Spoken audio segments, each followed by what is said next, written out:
028 Katie's Place LLC.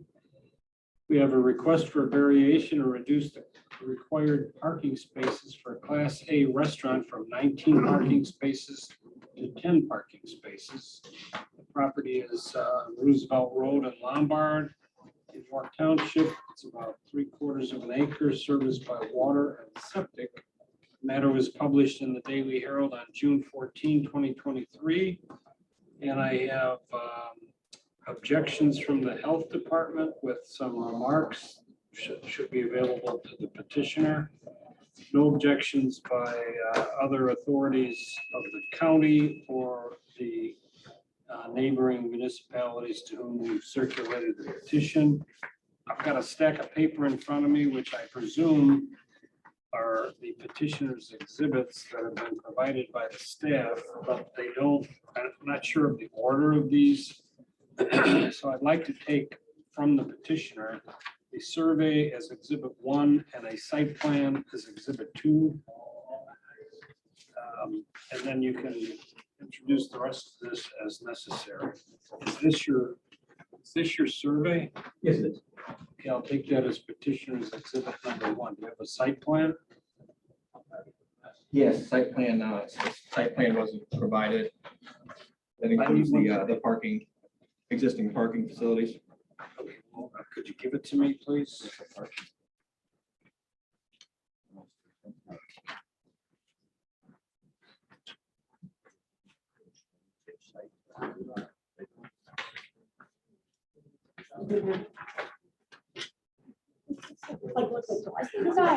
I've got a few hard copies of everything that was submitted here. Okay, but don't give me a stack of Oh, stuff. sorry. I would like a site plan. It's the same one you have. This isn't the site plan. Why don't you take this back?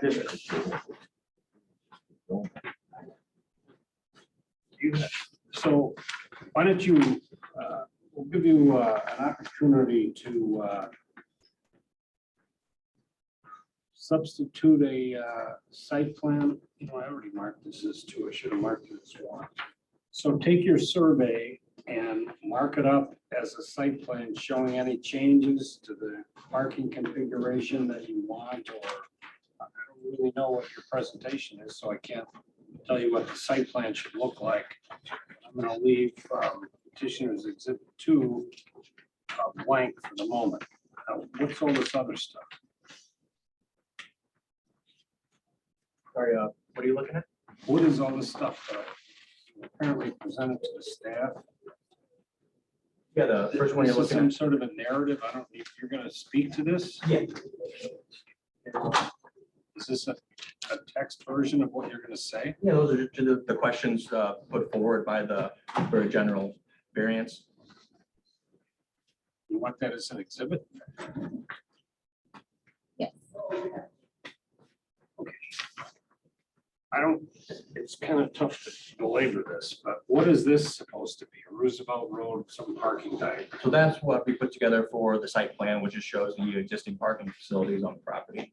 All right, I'm going to take this as exhibit 3, and I'm going to call it a parking plan. This is what you propose to have. That's what's existing on site right now. Oh, it's existing. Yes. Okay. Existing parking. And then what's, this is an aerial or something? Yeah, the variance requested just an overview of the existing site, what its zoning classification is, as well as the neighboring zoning classifications. I think this is petitioner's 4 zoning map. And then how about, what is all this? That's just supporting material that goes over our reasoning for requesting the variance and reduction of parking space. Group exhibit 5.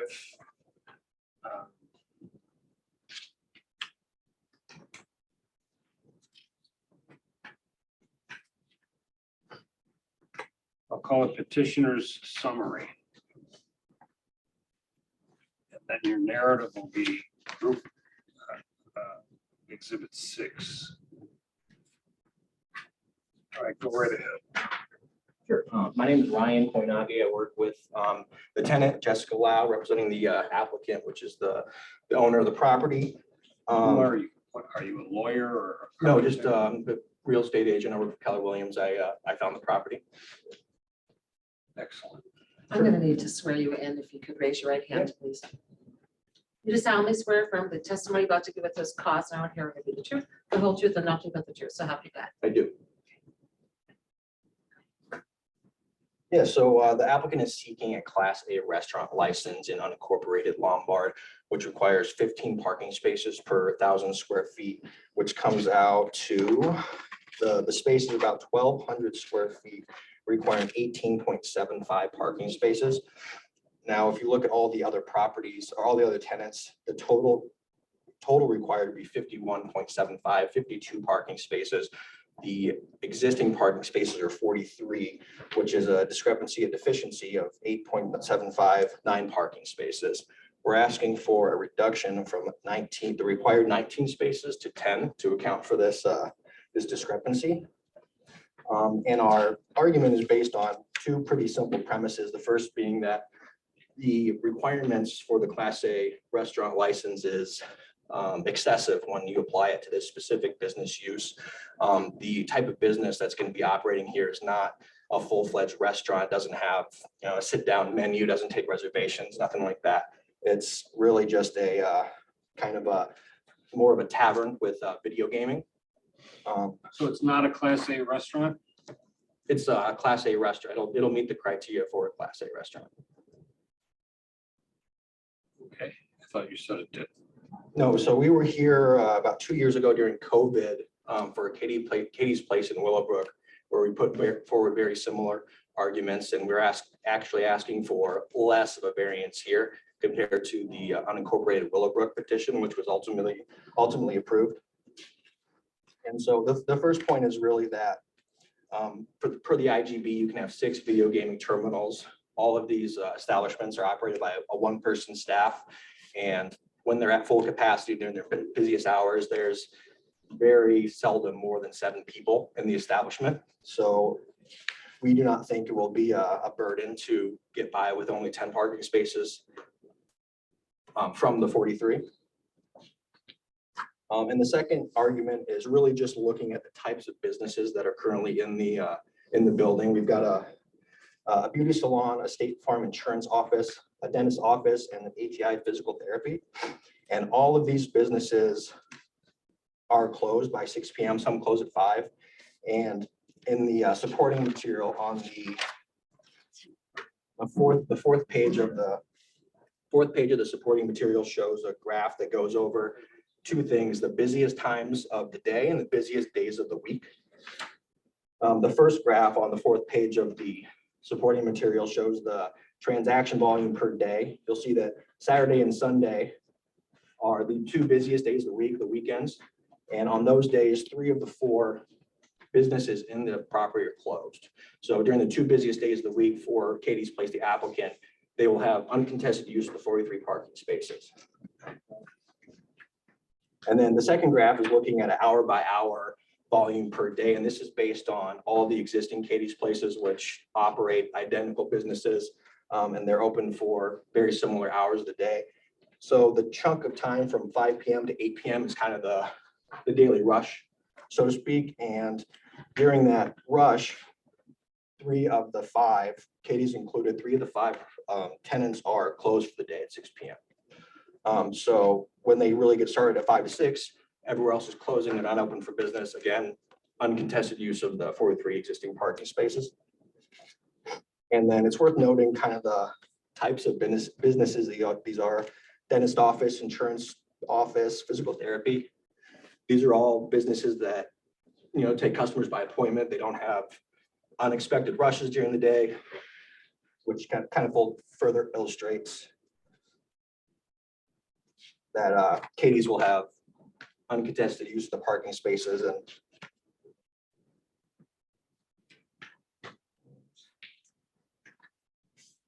And then, yeah, again, I've listed the hours everywhere by 7 p.m. All the other tenants are closed, and from 7 to 1 a.m., 2 a.m., whatever day it is that they closed. There will be no other tenants, customers in the property. So again, we're asking for 15 parking spaces, or sorry, 19 parking spaces be reduced to 10, which is a discrepancy total overall of the 43 of not just over 8 parking spaces at 9, which is we're asking for a 17% reduction in the requirements for the Class A parking restrictions. And that's 19 to 10 is 17%.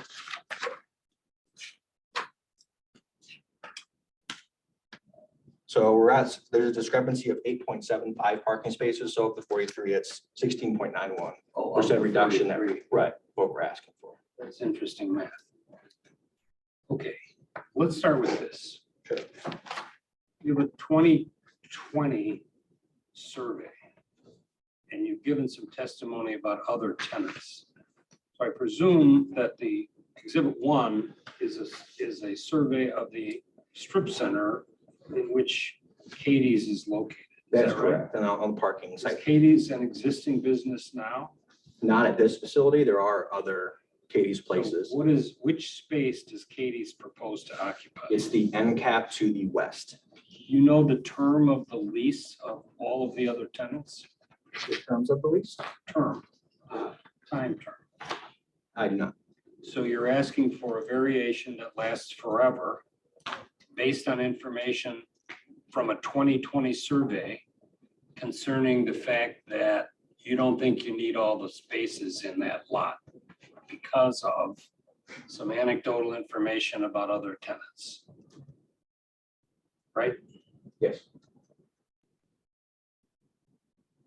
Okay. How is that a hardship, unique circumstance, or practical difficulty? Well, we're, assessing the parking structure based on the tenants that are, there now, which is all we really can do. And I think the hardship here is. It's not all you can do. You have certain permitted uses for tenants in that center that may or may not modify the existing demand of parking spaces over the course of eternity, which is how long your variation would last, right? So how do I know that there won't be a demand, as you say, on parking spaces? So I think the hardship here in the Class A restaurant, the liquor license that's required by this business to get a gaming license from the state of Illinois is the Class A restaurant, which requires the 15 parking spaces per 1,000 square feet. I think when that was made, the type of business in mind was, a restaurant that is going to have high volume, high turnover, that's going to require those types of parking needs. Isn't And that a sort of a circular argument? The gaming licenses require a certain Class A restaurant, and Class A restaurants require certain parking. You don't have either one of those, so you'd like us to sort of look past those requirements. well, not look past, but recognize that the business use here doesn't really fit in the criteria that the Class A parking requirements was designed for.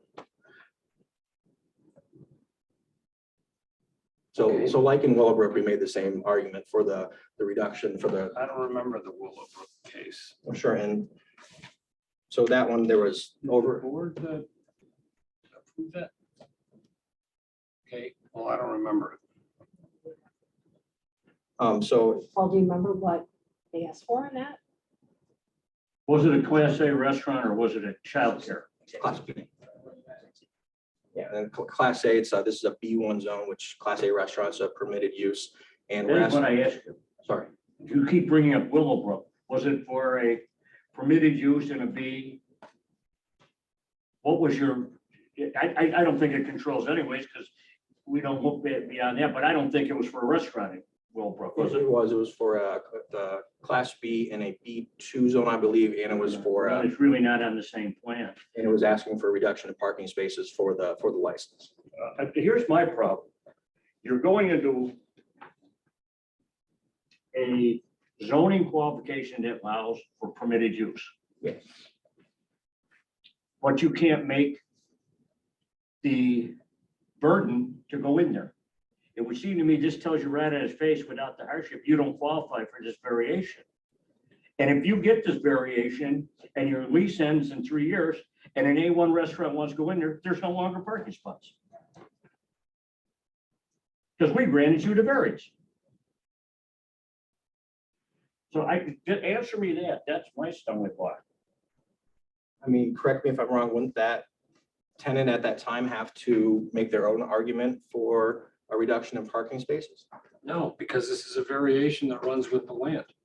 And this, the same property management company that operates the Willowbrook store operates this one as well. And they said they've had no complaints from customers or tenants or business owners from the approval of the reduction of parking spaces at that facility. And I'm repeating myself, but at this one, we are asking for less of reduction in total number of parking space reductions. Okay, well, I understand your request. Are there any other questions from any members of the board? So I thought it was coming in here for a restaurant, but it's a gaming facility. Well, really, it's With the food on the side, right? Until 1 a.m. 1 or 2 a.m. It's on the weekends. I think it's When there's later. alcohol, right? Yes, they'd be having a liquor license. Anybody else? I do. So you're closed from 1 a.m. to 7 a.m.? Correct. Yeah. Help me out here. What's gonna be going on in the establishment? Just gaming? Yeah, gaming cafe, gaming parlor. Okay. It serves light food and alcoholic beverages, sodas, waters, that kind of thing. It's like a 21 and up establishment. But no one's going in there to eat. Sorry. No one's going in there to eat for Well, they breakfast. can if they want. And it's a B1 local business underlying zoning. So the notion of what their current intention is with respect to hours is of no consequence whatsoever.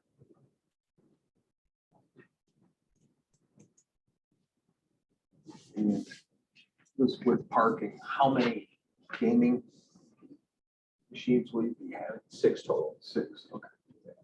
And one part of the argument is that a lot of times people, couples, friends, they come together in the same vehicle. It's not always 7 individuals, 7 cars in the parking lot.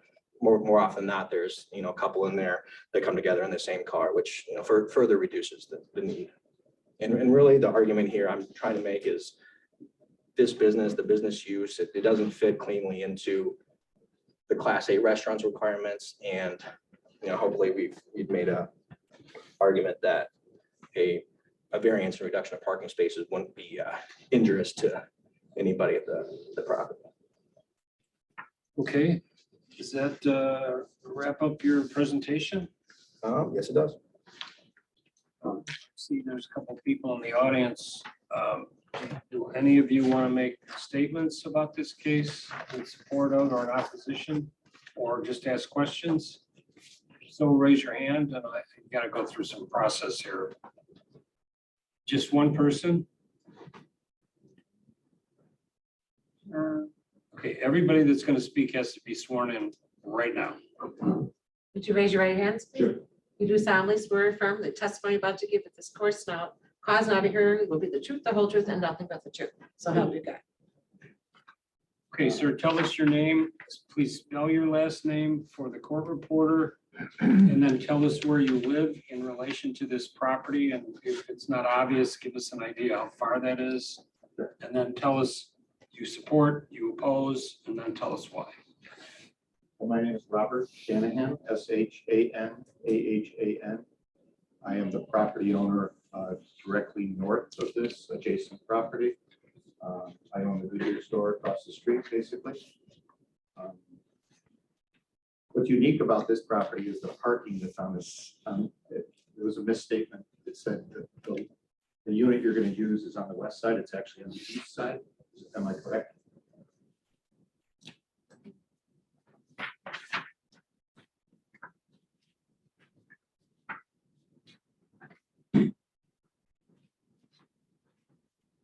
Right. So my property is directly north of them. And what's unique about this particular strip mall is that there's there's additional parking on the east side of the building that is never used. And I look at this property all day long. So those spots will be used for this establishment. It's a very small space, so it's unlikely that a large restaurant will ever try to go in there with 1,200 square feet. If you have a kitchen and have a space for seating, minimal number of tables would be available. So there's a lot of limited uses for this location. It's been a tanning salon at one time. Perfect for that space because it's very small. The tanning salon worked out well. It's been a pawn shop more recently. Okay. Smoke shop more recently. I'm sorry. The pawn shop came and then went, and then it was a smoke shop, which I don't think we need any more smoke shops. I don't have any problem with the what they're doing with the space. So I don't have any objections to it, is what I'm saying. Okay. Thank you, sir. Excuse me, sir, can I make one more comment I forgot about? We got a notice yesterday about questions about sewer versus septic for the property, just saying that we might have issues with plan and health review. It looks like the online portal defaulted to septic. It is in fact sewer, which is check marked on our application we submitted. So I just wanted to speak to that it is a sewer system and not on septic. Okay, can we get confirmation of that from the staff, just to correct our record? I have requested a sewer bill from the property owners. If I get that, I can forward that on to you. Great. Thank you very much. I guess we're ready to close the hearing for this evening, and what's our next recommendation meeting that we can get this on? Okay, July, we'll consider this case at our July 13 recommendation meeting, which is set for 5:30 in this room. Thank you very much.